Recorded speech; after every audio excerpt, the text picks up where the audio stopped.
And it is a very big crisis. The English government don't do anything. It's Britain's problem. Que nosotros hemos ido a robar a sus países durante toda la colonización, entonces es simplemente que si ellos vienen es porque nosotros primero hemos ido a robar, pero para nada la gente musulmana son ni violentas ni agresivos. Yo creo que es una religión de paz.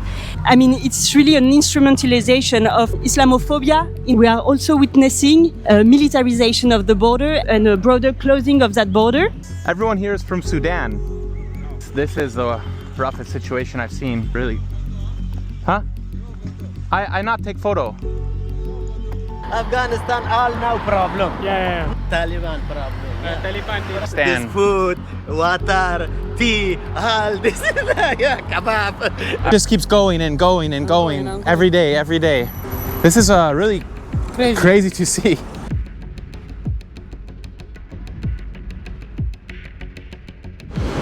Good morning, adventurers from the main train station in Paris. We have to catch a train to the northern coast of France, the beautiful city of Calais, because we are tracing the route of the migrants.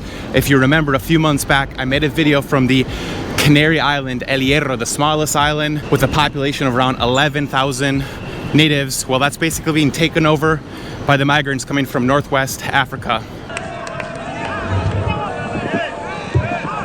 Many of them spoke French, almost all of them, and so many of them ultimately wanted to come here to France. But of course, as we know, many are going north to Great Britain. So we're gonna go investigate what that's all about.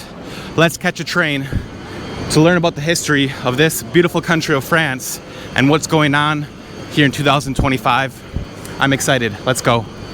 As you leave bustling Paris and enter the countryside of northern France, it's hard not to feel the ghost of history traveling with you.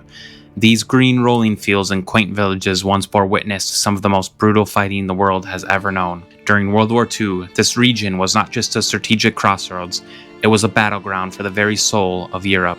Young soldiers from small-town America, working-class Britain, and rural France sacrificed everything because there was no choice. It's always been hard for me to imagine that Western European nations fought their neighbors only a few generations ago, but it just goes to show you the brutal reality of human nature. More than 200,000 Allied soldiers gave their lives fighting across France to push back the Nazi regime. And while Normandy often steals the spotlight with its D-Day landing, places like Calais and Dunkirk tell equally dramatic and often forgotten chapters of that epic struggle. Dunkirk is where the Allies faced one of their most desperate hours. In 1940, over 338,000 British and French troops were surrounded by German forces, trapped on the beach with the sea at their backs.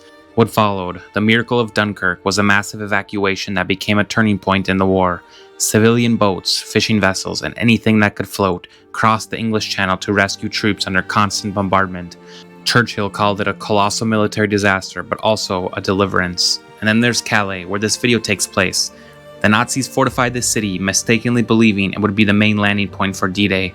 The Allies used this to their advantage. They bombed it relentlessly in 1944, reducing much of the city to rubble in a strategic deception operation called Operation Fortitude. Now, in 2025, this sobering history is overshadowed by the massive migrant crisis that Europe is facing. Hundreds of thousands of migrants and asylum seekers have come here en route to Great Britain by paying smugglers to transport them across the English Channel in small inflatable dinghies or rigid boats. This has created enormous tension among the French and British public, as we'll see in the following videos. Over the last 4 or 5 years, this channel has documented some big moments in my life. And with those big moments comes big changes in personality. Who am I and what is my purpose? It's been daunting during certain phases, and of course, it has affected my mental health. Now, living from YouTube is a dream come true, but absorbing constant chaos and world news is something that's omnipresent, and I've really had to focus on how I manage my anxiety. This doesn't just affect me. I know it affects people watching these types of videos, which is why I've started seeing a therapist to help understand my anxiety better using BetterHelp, the paid partner of this video. A therapist will listen, ask questions, and help you see things from new perspectives. They can give you advice and techniques to make positive changes in your life. If you fill out a questionnaire using my special link, BetterHelp will match you with a credentialed therapist as soon as possible. Easily switch therapists anytime at no extra cost if it's not the right fit. With over 7,000 reviews and a 4.3 rating on Trustpilot, BetterHelp is a platform you can trust. Click the link in the description or go to betterhelp.com/adventureelliot to get 10% off on your first month of therapy. All right, guys, back to the video. Good morning from the port city of Calais, northern France. Now, this is the last stop in continental Europe for tens to hundreds of thousands of migrants seeking asylum status in the island of Great Britain to the north. Some are calling Great Britain the El Dorado for the migrants because of the attractive benefits and the rather easy asylum status. We'll touch on that later. On the French side, what I've noticed here is that the authorities and the French people themselves, they are so tired of this, they don't want to talk about it. I think in fear of being canceled. It's very taboo. Whereas up to the north in the city of Dover and all over Great Britain, you have people talking about this left and right. They're not as scared to talk about it. And it is a very big crisis, an ongoing issue here that my fellow countrymen in the United States and Canada, we don't know a lot about. So I thought I'd try to shed light on what's going on here. We'll see if we can talk to migrants and see the migrant camps before heading north on a ferry to Dover. So it was right here in this park yesterday where the Second World War II Museum is that I ran into some immigrants from Ethiopia and Sudan, both of whom spoke perfect English, very intelligent, very articulate. They told me about their arduous journey of 5 years and how one of them was in detention centers in 5 different countries, from Moldova to Ukraine to Romania to Poland, and how at this point there's no going back. They're almost there, so they will do anything they can to get to Great Britain. Some of them have had failed attempts. The French authorities have slashed the boats, the inflated boats, once England started to say, hey, yeah, we got to start doing something about this. But anyways, I thought it was interesting. They told me how to get asylum in the UK, they have to really lie about their background. So in the case of this gentleman who didn't want to be on camera because he was fearing his asylum status would be revoked if I shared his story, even if I blurred his face. Like I said, they'll do anything to get there. They don't want to jeopardize that. He said he had to pretend that he doesn't speak English, which he did. He said he couldn't show that he had studies from Ethiopia or he's with his family here because, yeah, they basically have to pretend they're like actual war refugees. Now, of course, Ethiopia and Sudan have had internal conflicts, but when we think of refugees, we think of the old UNICEF ads where African children have flies and they're starving and they're from war-torn, absolute war-torn countries. Now, in this case here in Calais, some of the people have faced those circumstances, but many of them aren't. And that's what has the people in England absolutely up in arms, totally frustrated. They've given up hope.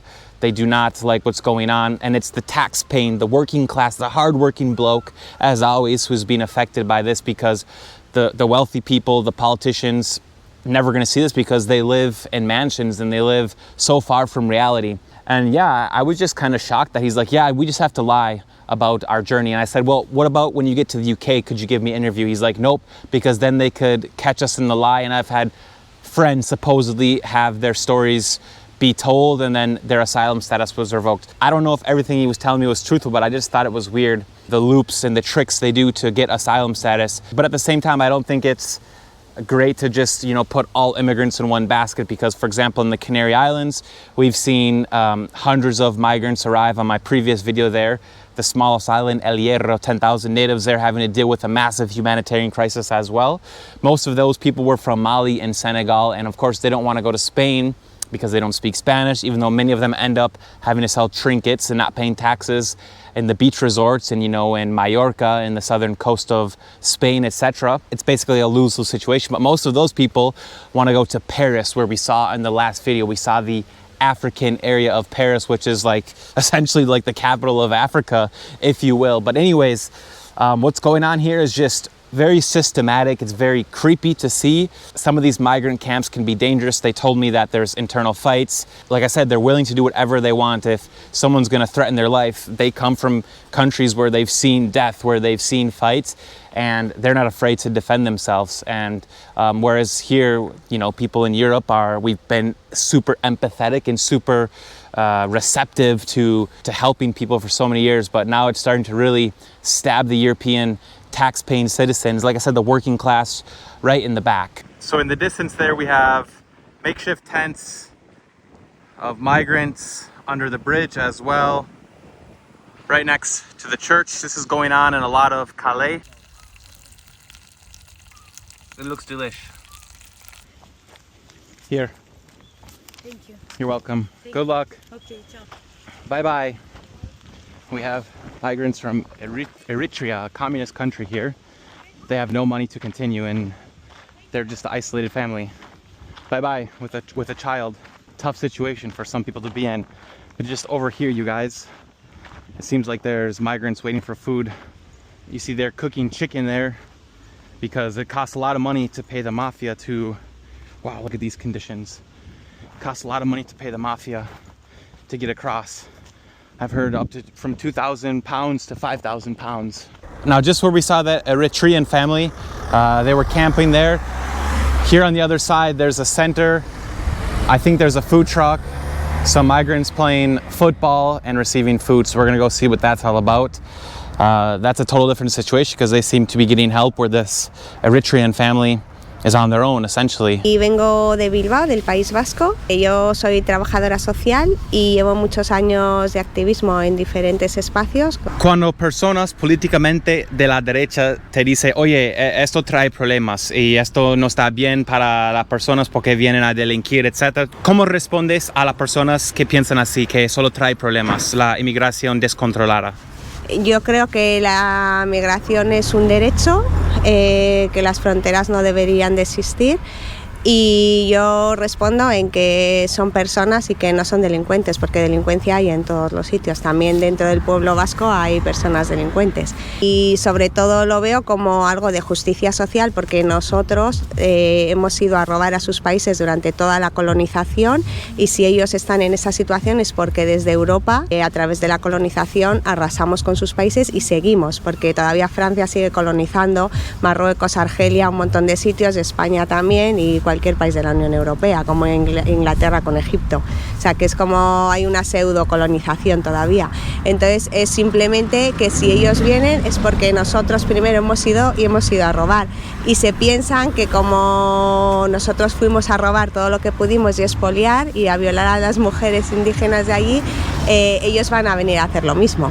Pero no es el caso. Si los casos de violaciones y delincuencia en Inglaterra ha subido en años recientes, ¿crees que esto está justificado o cómo explicas esto? Porque algunos datos dicen que sí, la delincuencia ha subido en España, en Francia y Inglaterra, por ejemplo, debido a esto, dicen las estadísticas. No conozco la realidad en Inglaterra, pero la realidad en el País Vasco y en Bilbao, que es la ciudad donde vivo, realmente es más desde la alarma social y desde los medios de comunicación, como crear esa alarma de que hay mucha delincuencia y tal, pero sí, no lo hay. Y en caso de las violaciones y de la violencia machista, la estadística lo que dice que es más de personas autóctonas que de personas migrantes. ¿Crees que la religión musulmán o un cristiano es diferente o todos son iguales? Creo que son dos religiones diferentes, pero que pueden convivir perfectamente. Creo que el Islam es una religión de paz y que no crea ningún problema, y lo que hay es mucha islamofobia, por lo menos en la zona donde yo vivo, y un ataque directo continuamente al Islam y a las personas musulmanas. Pero para nada la gente musulmana son ni violentas ni agresivos ni nada, porque realmente yo creo que es una religión de paz que puede traer muchas cosas buenas y aportarnos mucho también a nuestra cultura y a las personas de otras religiones. It's a party. Hey, hey.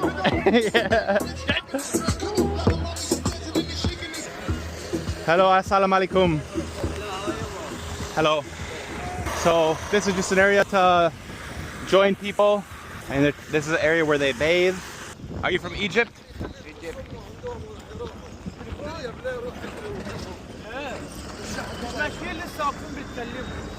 Are you from Egypt? Algeria? All right, so I just got done meeting probably a group of 30 migrants from Algeria, Palestine, Ethiopia, Cuba, actually. And it's hard to record them because there's the ONG volunteers there that are very like, you know, you can't record this.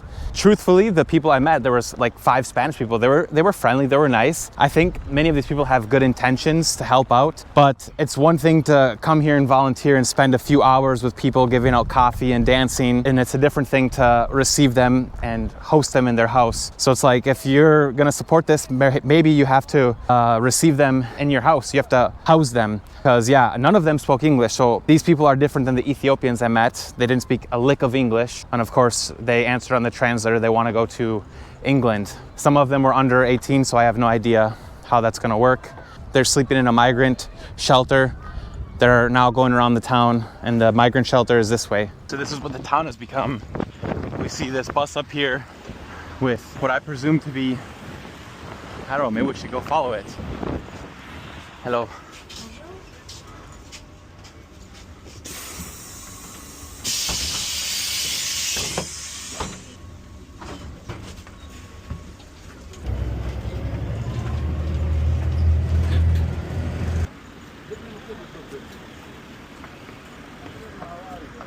Hey guys, are you from Ethiopia? No, Eritrean.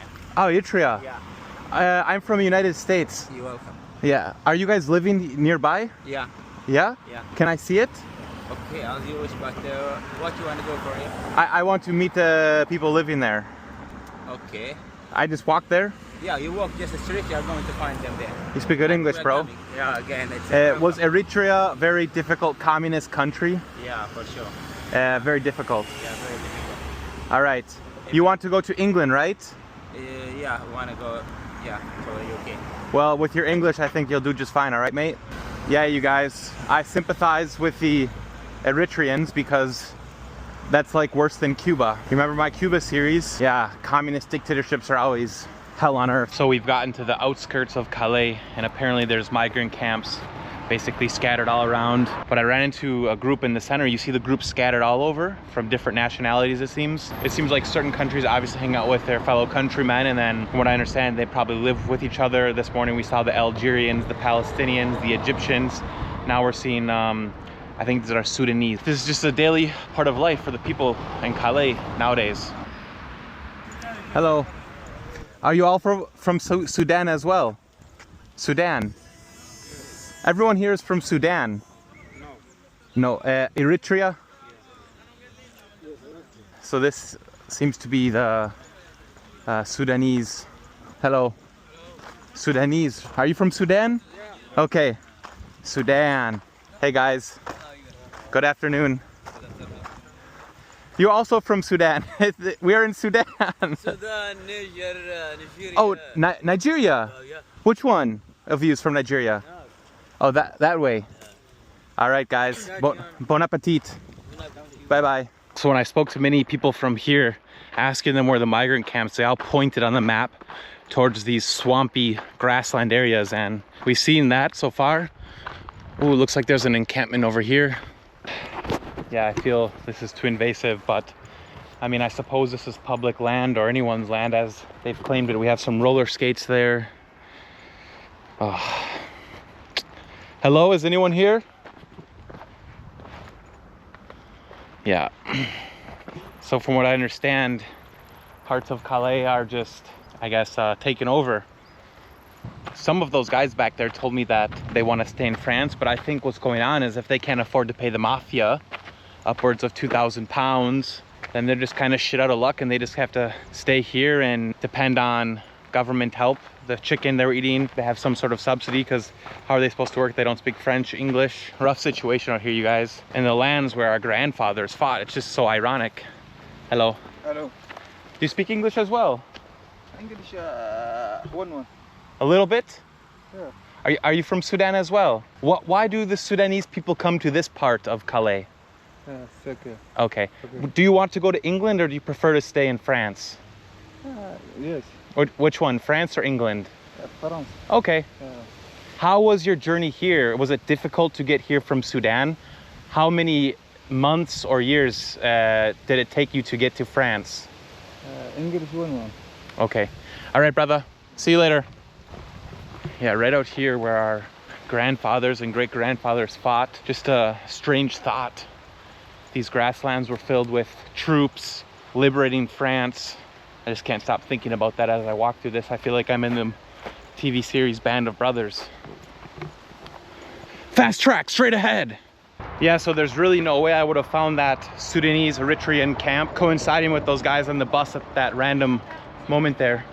So I'm really more interested to see like where the smugglers hide out near the coast. you have to have some intel, which I don't have. I'm just a YouTuber who came here, and I've been walking around aimlessly for the last 48 hours, really. So you haven't seen hardly anything of my adventure here. So I met Ethiopians, and they said, well, I had money because I made money in Poland, supposedly.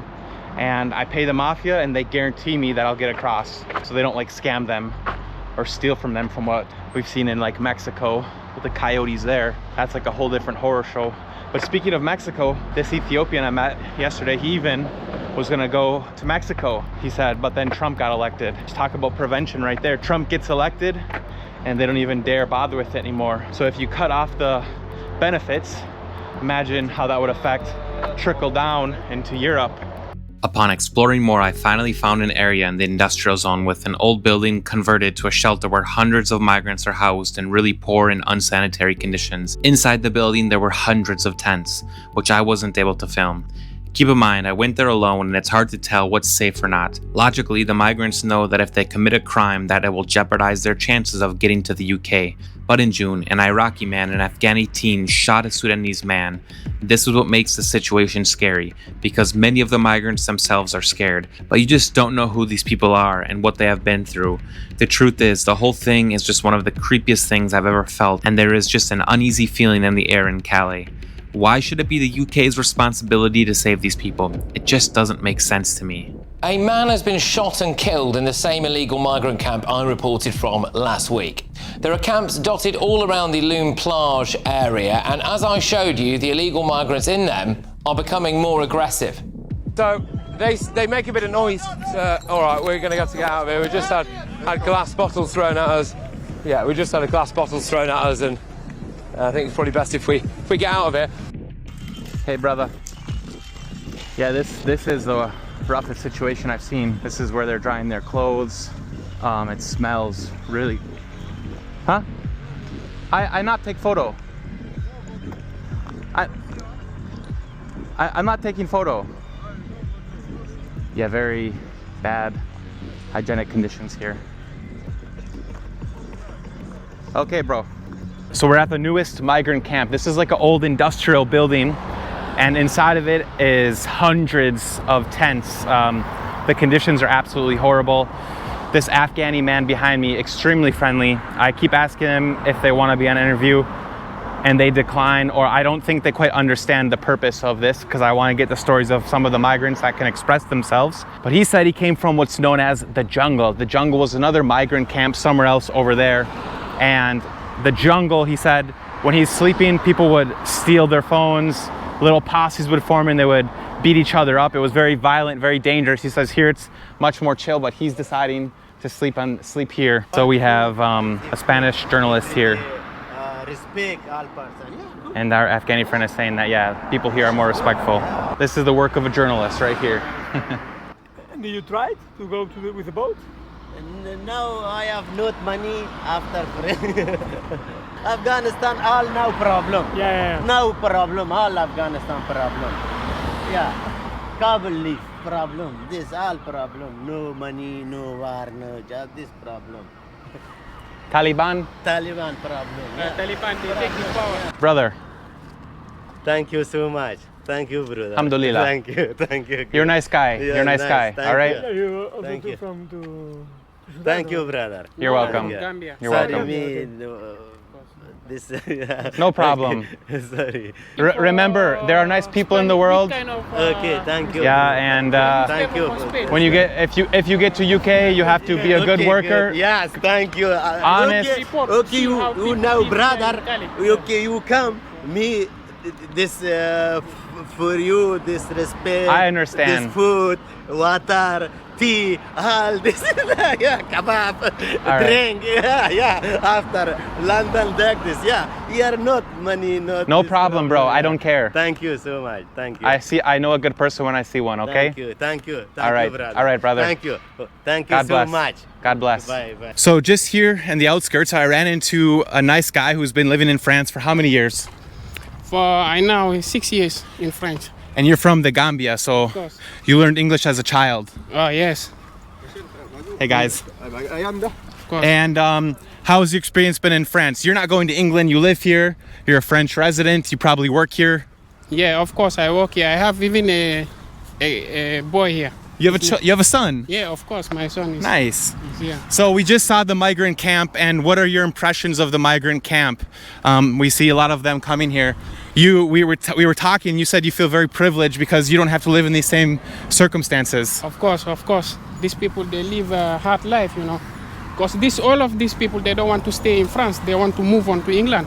Yeah. Maybe I don't know which kind of life they think about in England, but these people don't want to stay here. Why do you They struggle to get here. They struggle to Okay. They struggle to come to Europe, and now they are struggling also to make it to go to England because they don't want to stay here. So why do you think they want to go to England and not France? I don't really know, because maybe it's the language. Most of these people, they don't speak French, and they are mostly in English-speaking country. So that's why they think to go to England is better for them. When you were younger, 6 years ago, why did you end up leaving the Gambia? It's hard life, and everybody. Me, I come here football. Oh, you came here for football? Of course, but it's very hard. You cannot. Not all people will make it to play in football, though. It's so hard.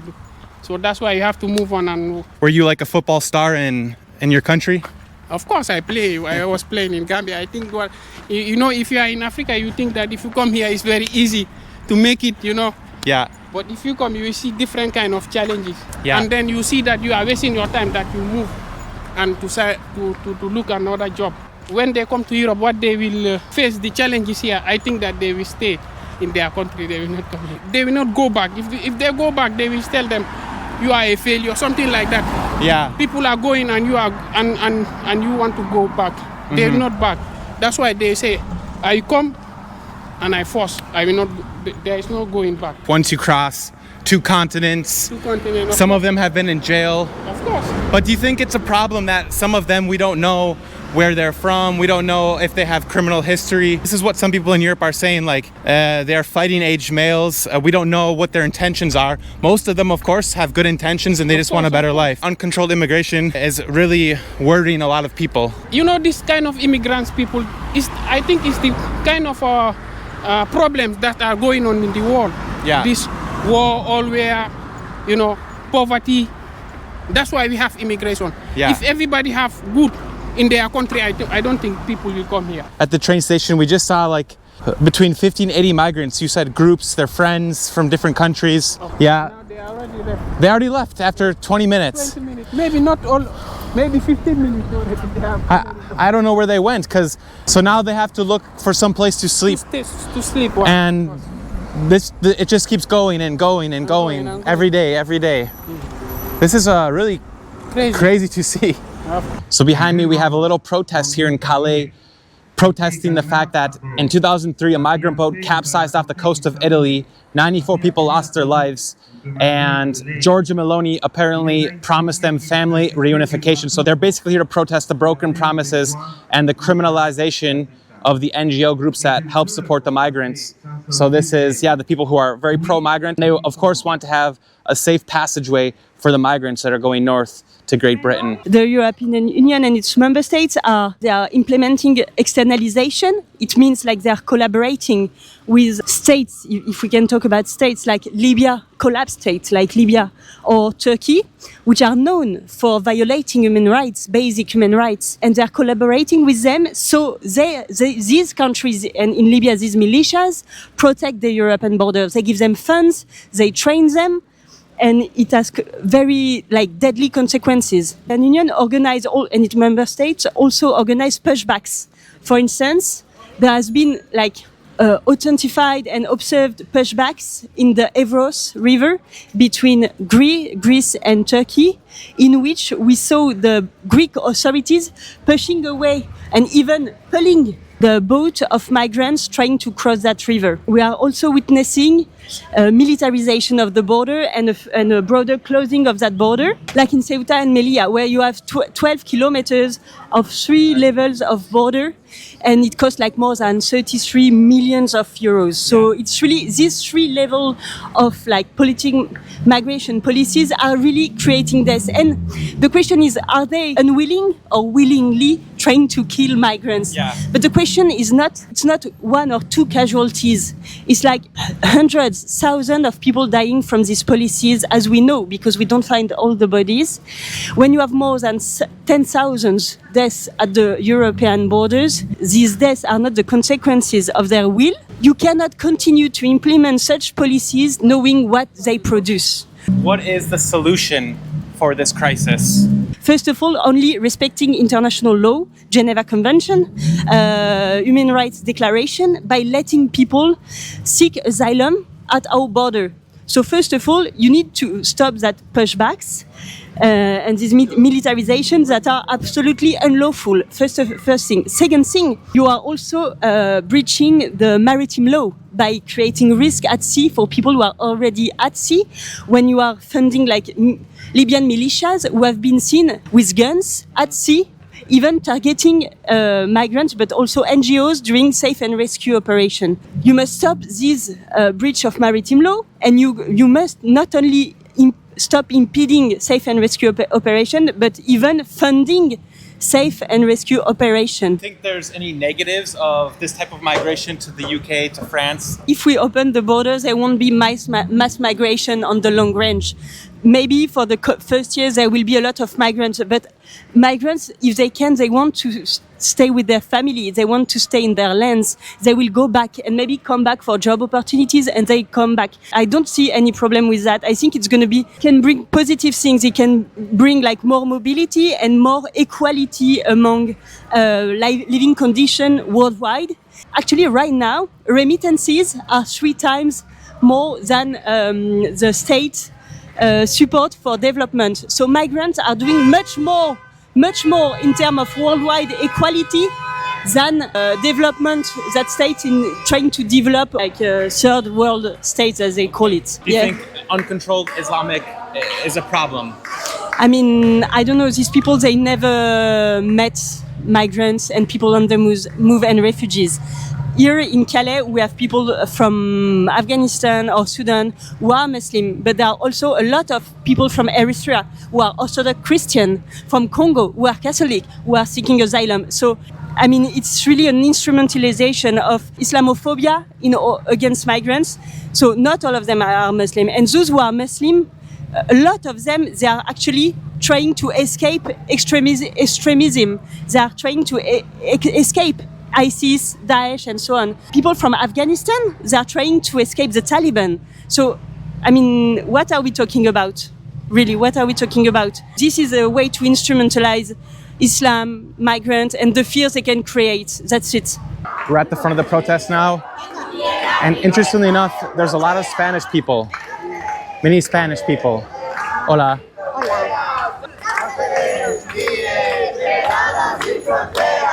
Así se construye la riqueza europea. No vayas, no vayas, no vayas, no.